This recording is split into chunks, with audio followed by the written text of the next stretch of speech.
Candace Owens just absolutely dismantled a woke reporter on live television. You guys are not going to want to miss this. That you place is always on having a discussion about race, okay? You guys are insistent on having a conversation about race and telling us that we should see, and implying that we should see race everywhere, and I don't agree with that. If you don't look at me according to the color of my skin, you would simply ask me how I thought that Trump was doing as a president. But instead, you try to drum up a conversation that's surrounded by race by asking me, are there enough black people in the White House? You're bringing a whole group of young black leaders you to the White see House. color, So I don't. That's something that's important to you. But why are you talking but about? Then why make it that you're going to bring young black leaders to the White House? I mean, this is sort of absurd. Because the media, as in the whole, this is absurd. You're bringing this group to the White House. It's not absurd. I'm making perfect sense. I just want to be clear. On a segment of Rising, hosted by Crystal Ball, Candace Owens once again demonstrated why she's a formidable voice in conservative politics.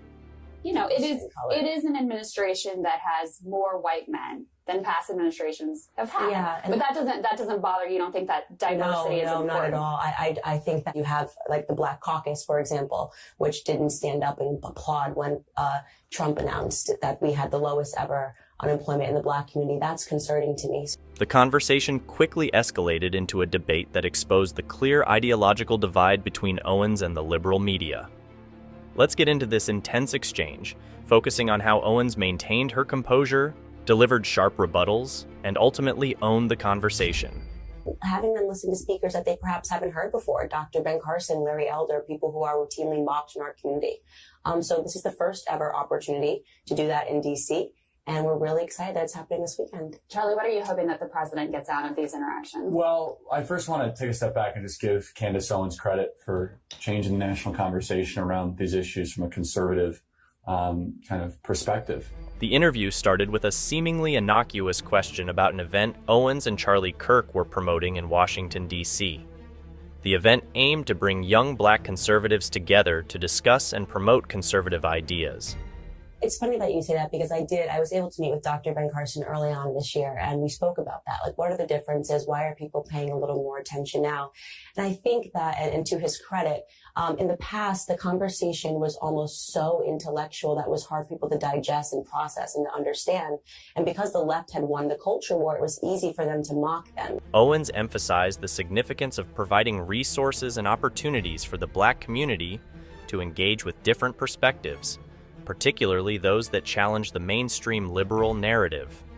Does it bother you that there's no prominent African Americans in the White House itself? Do you think that's important? Jerron, Dr. Ben Carson's part of the executive branch. That's not true. You know that's not true. Well, within the White House itself. Jerron is an executive with Jared Kushner. What is his role? He's a DAP, which is a Deputy Assistant to the President of the United States, which is a top tier. So that's not true. Who are other? Ball, however, quickly shifted the discussion towards a more contentious topic: the lack of prominent African Americans in the White House. Owens' response was a masterclass in redirecting the conversation to substance over superficiality. Yeah, and one thing that we always speak when we speak to conservatives about is we have to stop believing in this illusion that because somebody is black, they represent my interests. Mm-hmm. We learned that lesson via Barack Obama. I mean, he was in the White House for 8 years and didn't do much for the black community. So I'm not interested in the color of people's skin. I'm interested in what they do. She argued that the focus shouldn't be on the color of people's skin, but rather on their actions and accomplishments. Using Barack Obama as an example, Owens pointed out that despite his tenure as president, he did little to improve the conditions for the black community. When Barack Obama got elected in 2008, I believe a lot of Americans wanted him to succeed, wanted him to thrive. They were not rooting against him because he was black. He just had such divisive policy and he tore apart this country. Most Americans don't care what color skin you are. They just want you to be able to do the job provided. I'm just so sick of every single Democrat labeling every African American who supports Trump as an Uncle Tom. You either have to follow along with the Democratic agenda or you are enemy number one.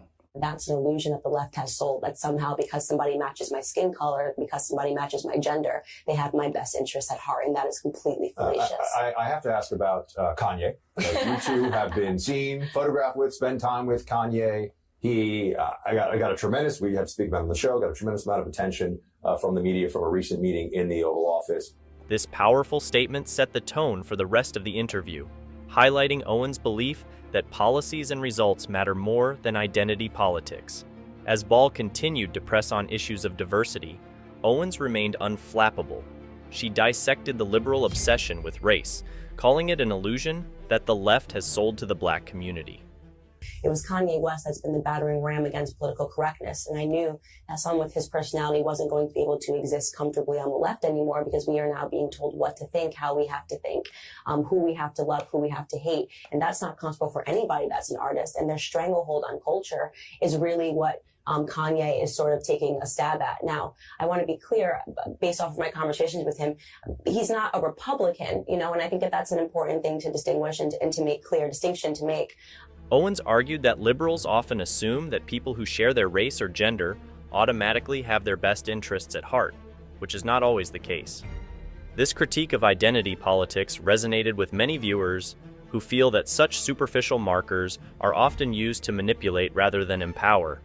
Candace, I do want to ask you about news of the day. Obviously, we have all these explosive devices that have been sent to prominent critics of this administration. Right. And in a tweet, you originally said you thought there was zero chance conservatives sent bombs. I think you took that tweet down. Yeah. But you later added, it isn't conservatives that are chasing people down in offices and restaurants. It isn't conservatives that have weaponized sexual assault as a means to political gain. I stand by my opinion that when it comes to political violence, the left is the likely culprit. Ball then brought up Owens's controversial tweets, hoping to corner her into making a defensive statement. Instead, Owens stood firm, clarifying her stance and pointing out the left's tendency to use political violence as a tactic. She reiterated her belief that the left, not the right, is more likely to resort to such measures. Despite Ball's attempts to discredit her, Owens maintained that her opinions were valid and rooted in her observations of current political tactics. The conversation took a heated turn when Ball accused Owens of making baseless claims. Owens, undeterred, called out the hypocrisy and selective outrage often exhibited by liberals. She noted that while conservatives are quick to be vilified for their actions, similar behaviors on the left are frequently overlooked or excused. This double standard, Owens argued, is part of the reason why many people are disillusioned with mainstream media narratives. It is my belief, when you take a look at the conversation, the things that have gone on and the increasing violence that's gone on, it has purely been a leftist tactic to stall things, delay the administration, and to fearmonger. So as a matter of opinion, I do believe that when we get to the resolution, the bottom of this, and we do have facts, we're going to say that this is orchestrated by the left. That's it right there. If all Americans just listened to the facts, didn't listen to the spin from the media, didn't listen to what the Democrats are shoving down your throat, most African Americans would agree, I feel like unanimously, that the Democratic agenda is doing nothing but hampering their potential for success in this country. Just because somebody has the same color skin as you does not mean that they're working for your best interest. I don't know about you, but I want to live in a country where everyone has the opportunity to fulfill the American dream. And in order for that to actually come true, we can't be focusing on race. We have to be focusing on who has the determination to put in the hours to make their dreams come true. Because like it or not, reverse racism is racism. A lot of prominent figures in the Democratic Party think it's okay to be racist as long as it's towards white people. And that's why Candace Owens is the perfect person to lead this movement, because she stands on conviction. She doesn't want any handouts. She wants everyone to be given the same opportunity. And that is why I think she has a future in politics. I can see her becoming the president of the United States one day, and I would vote for her. Yeah, let me know your thoughts on this down below. Do you think Candace Owens will forever be a media personality, or do you think she will ever pivot towards politics? Let me know your opinions, and if you enjoyed, make sure to smash that like, comment, subscribe, and wish you guys nothing but the best. Till next time.